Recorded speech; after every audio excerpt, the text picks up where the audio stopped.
Hello and welcome to your in-depth weekly horoscope for week commencing the 23rd of January. This is for the Sun or the Ascendant. As ever, I'm going to give you the standout features of this week that we can all relate to collectively, but please stay with me. I will then dive deep to give you in forensic detail all the zodiac signs from Aries through to Pisces. If you're a returning viewer to my channel, thank you so much for joining me once more. If you're new to me, it's great to have you with me. If you'd care to like or subscribe or comment, you're very welcome.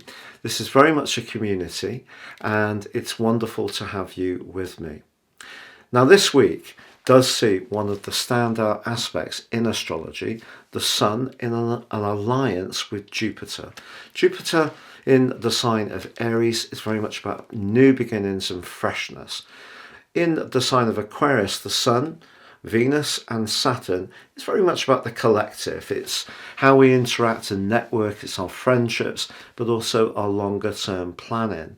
Because last Saturday there was a new moon in Aquarius, which is also feeling the energy of Pluto, the planet of great change, it may feel as if this is a really historic time for many of us.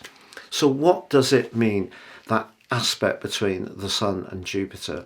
I think it can be when we supercharge our longer term plans in a way which feels right for us now. We very often will have hopes, but when we get to that point where we achieve what we set out to do, we realise that we've actually shifted. And I think there can be a little bit of that this week. But Mercury, the planet of communication, is still forging a jarring angle to Mars. Mercury wants us to slow things down and examine possibilities in a very thorough and step-by-step way. It's in the earthy sign of Capricorn. Mars in Gemini wants things to go quick, very quick. But later this week, Mercury actually forges a brilliant link with Uranus, which will help us to embrace things that can speed up. Also, from Monday to Wednesday, Venus and Saturn are still within 3 degrees of one another, and they're asking us to think very carefully about the quality of our alliances. Now, Saturn can either be a cold and limiting influence or a very stabilising one. So we may find ourselves asking some key questions about close relationships, particularly as Venus moves into the sign of reflection of Pisces on Friday.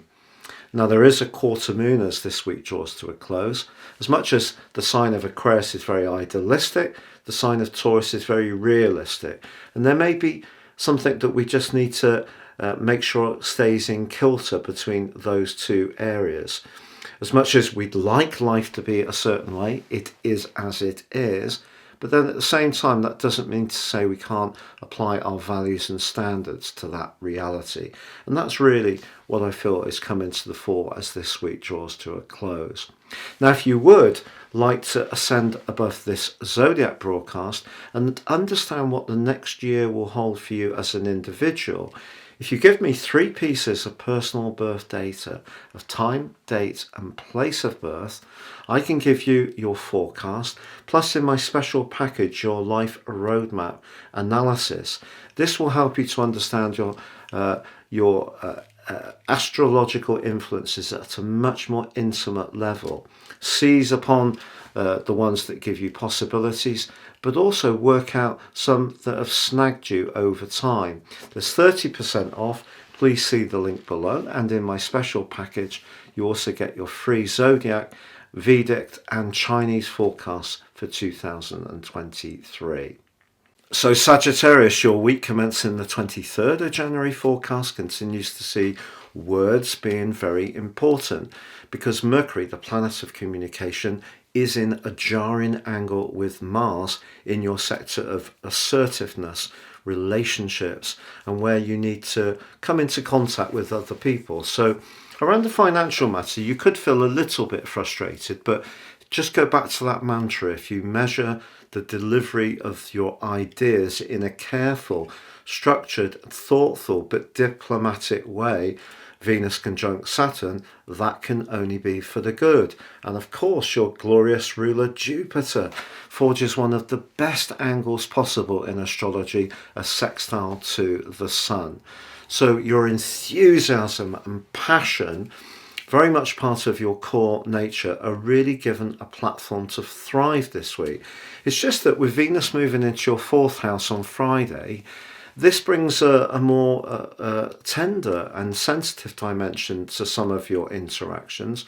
Perhaps there's going to be a desire to get together with the family if that's been interrupted by COVID or transport issues, or just the everyday pressures of life. The following 28 days, some kind of reunion may really appeal to you. But it also could be a time when you get the desire to beautify your environment. That could be through soft furnishings. It could be through a decorative approach.